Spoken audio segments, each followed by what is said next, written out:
31 young people from 14 countries have gathered at the Beacon Centre in England for the 4th World Youth Service and Enterprise International Congress, a 2-week intensive training programme developing leadership skills. The participants come from a variety of backgrounds and professions, ranging from business and agriculture to education and social work.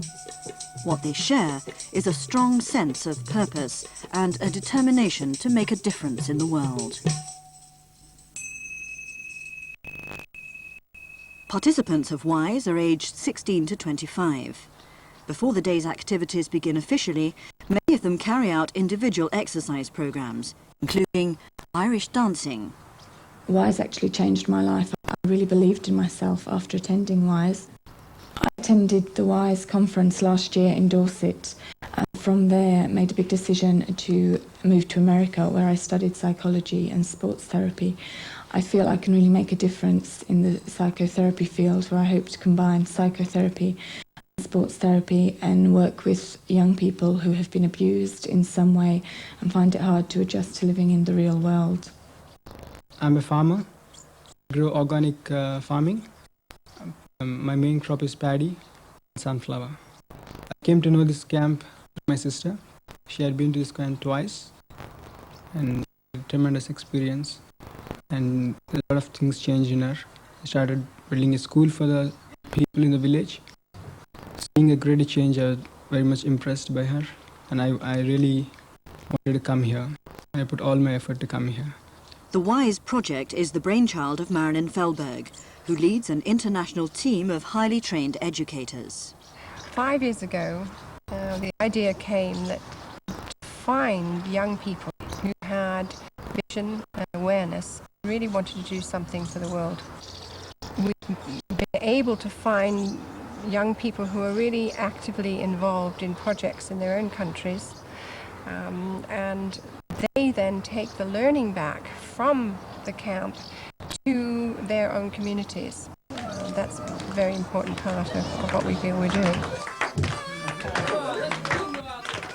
The programme draws on the disciplines of psychology and counselling to help participants define their goals, realise their creative potential and improve their relationships.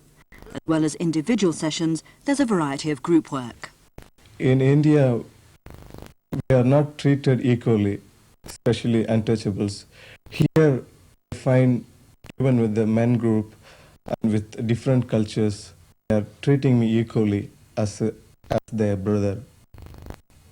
So it gives me a pleasure and the happiness and I mean, in future I can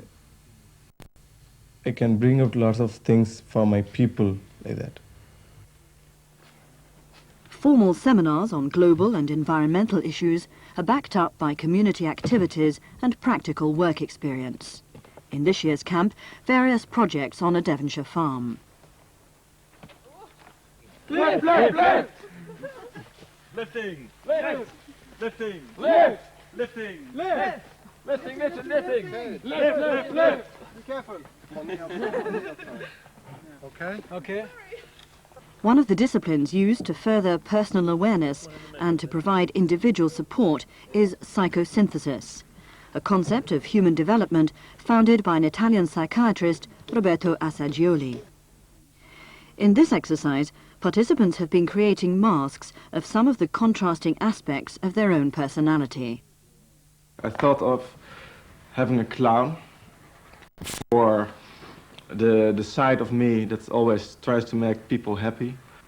Also, not showing its true face. It always does like it is happy, but well, in fact, it might not be. This whole stuff is totally new to me. I've studied naval architecture for 6 years now, and I come from a real harsh environment, down to business, and actually things like this, looking at society in a broader way and looking at yourself in a broader way, doesn't take part of anything in that society. So when I came here, it was just a whole new world opening for me. And well, I sort of dove into it, and it makes me feel much more comfortable than I was before. Team building exercises demanding initiative and cooperation have been led at all 4 camps by the former Olympic champion David Hemery. The fact that we would like to see a global village cooperating is demonstrated in the sort of activity that's going on right now, which is the spider's web moving from one dimension to another, so each of them would like to visit the other person's dimension. Don't work. Just put your hand. The whole purpose of this would be there needs to be communication, there has to be planning, there needs to be attention to detail, because if they touch any of the surrounds that they're being put through, they must come back. There's a question of leadership and how well is that facilitated.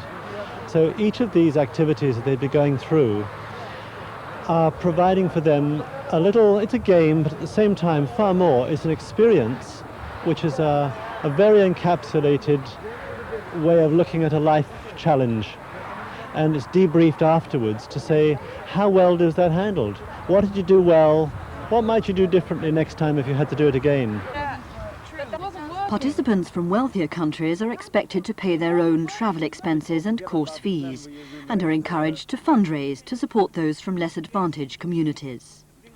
But donations and sponsorship are essential if more young people from developing countries are to take part, and if similar camps are to be set up in other parts of the world.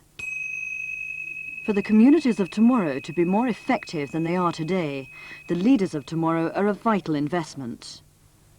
Towards the end of the camp, participants reflect on their plans for the future. My next step in South Africa will be to get together other youth leaders in their different programs so that I can start and share with them my experiences out of this conference. And then we'll then network and link with the people that I've met here and try to network with the other youth leaders in other parts of the world. Some of the principles we've developed here at WYSE are ones on cooperation, on self-realisation, self-awareness, respect for ourselves and other people. I also think that those are really what I'd like to contribute back to the classroom. I feel it's my responsibility to be there and support my sister and teach the young kids what is the importance of organic farming and how we are going to live self-sufficiency through organic farming. As far as I'm concerned, this is till now the greatest experience of my life. I think a lot of the problems that with any visionary activity is that it remains a vision and doesn't become realistic. One of the major roles of WYSE is that it helps us to look at ourselves, look at what we actually have, and not try to teach us a repertoire of new skills, but build on what we have, understand what we have, accept that other people have things too, and learn to cooperate and work together. Recently I've been working with young offenders, kids from inner city places.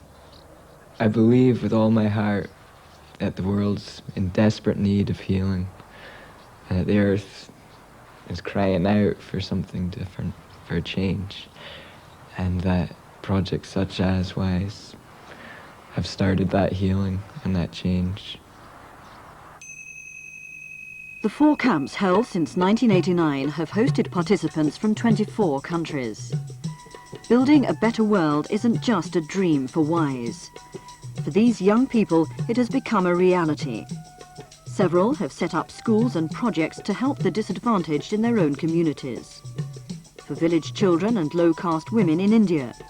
For teenagers on drugs in the United States. For school dropouts in the South African townships. If you'd like to support them with sponsorship or a donation, or if you'd like more details about the project, please contact WYSE at 21 Clifton Avenue, London N3 1BN, England.